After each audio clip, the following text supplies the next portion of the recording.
Perfect is very subjective.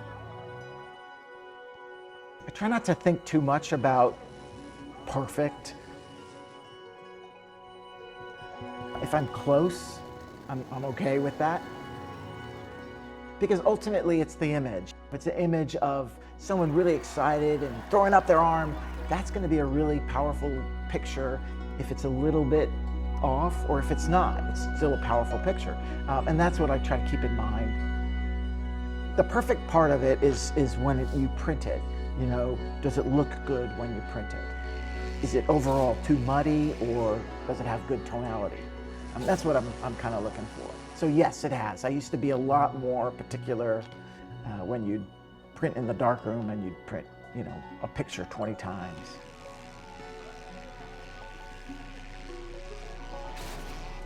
When I was in college a long time ago, my professor had photographed a couple derbies in Miami, and since then I've been fascinated with it. It's very dangerous. I mean, cars are hitting each other. They're wearing helmets and neck braces.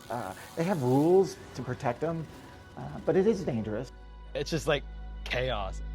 A legal way to wreck into other cars and still enjoy it.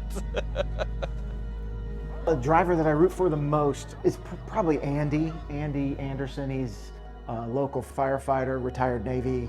I get a lot of questions from my family in Spain. They'll like Facebook message me, be like, hey, like, what do? You don't get hurt? And he's a really nice guy. I know his wife, his family. I always thought he was a crazy guy. And just, you know, because he'd win.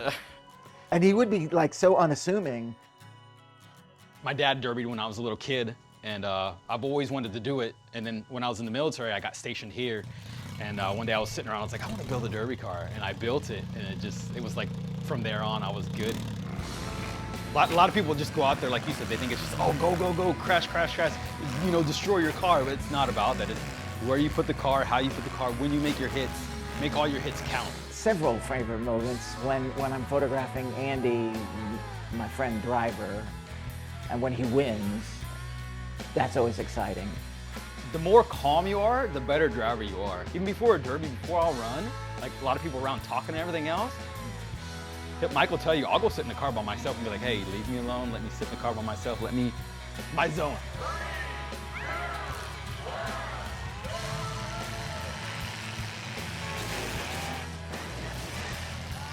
And photographing it can be dangerous. I'm pretty close.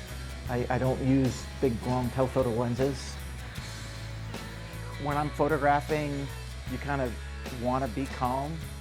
I think that's a similarity, because if you get too excited because of what's happening in front of you, it's hard to concentrate and make good pictures, like good framing. It's like if somebody just wins a derby and they're jumping on the car and you know, screaming, you might not see, you know, a little boy in front of the car that's, you know, looking at the driver in awe. So you kind of have to remain calm so you can see the whole picture of how things might not be right in front of you.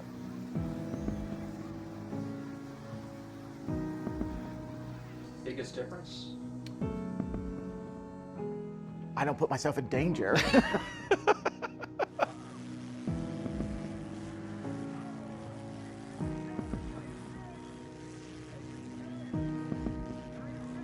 A lot of times I get hit with mud because the tires spin and it just shoots it out. You can see my driveway's just covered in mud, especially when like the derbies that are in the red clay. The clay is so bad. It just sticks everywhere and it stains everything. And then when it rains, it just plugs everything up. It's just, it's horrible. I find that, you know, the mud kind of gets everywhere. And that to me, those little details are more interesting than the smashing.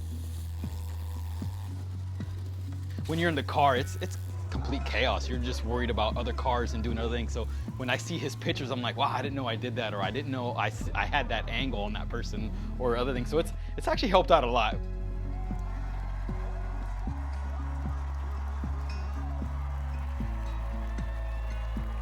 It is mixed gender. There are many women that drive. This is Renee, and she had won the Mad Dog trophy. And the Mad Dog is the most aggressive driver. You've won that before, though. I've won a couple Mad Dogs. Actually, one of the biggest shows, it's called Bash for Cash up in Ohio, and I got a Mad Dog there one year. So I think that's one of my best trophies. Andy always asks me if I want to drive, and I really don't have a desire to be out there. I'm fine just watching it. I actually have tried to get Mike into a car. He tells me I'm crazy, actually. Because he does a lot for me, I love the guy. He takes pictures, and he lets me see it from a different angle, so I'm always like, hey Mike, I'll let you drive a car, and he's like, no. I was like, come on, Mike. Being a good photographer is, I think, just taking yourself and your work seriously. I don't change anything around, I don't manipulate anything. They are as authentic as I can make them. Sometimes I use a light and light someone's face, but most of the time it's natural light. But it's such an unusual event that you really don't have to do anything to make it look more interesting. They're out smashing up cars, so they're not thinking about, how they look or their hair or their shirt. I mean, they're usually mechanics and, they're greasy because they're working on the cars. They don't think about that stuff, how they look or how they're presented at all. They're just real people doing something that's really crazy sometimes. My home track, which would be in Suffolk at the Peanut Festival, that's probably my all-time favorite track just because it's home and it's close. My family can go see me there, and I've done really, really well at the Peanut Festival. The best people to photograph are the ones that are natural and authentic.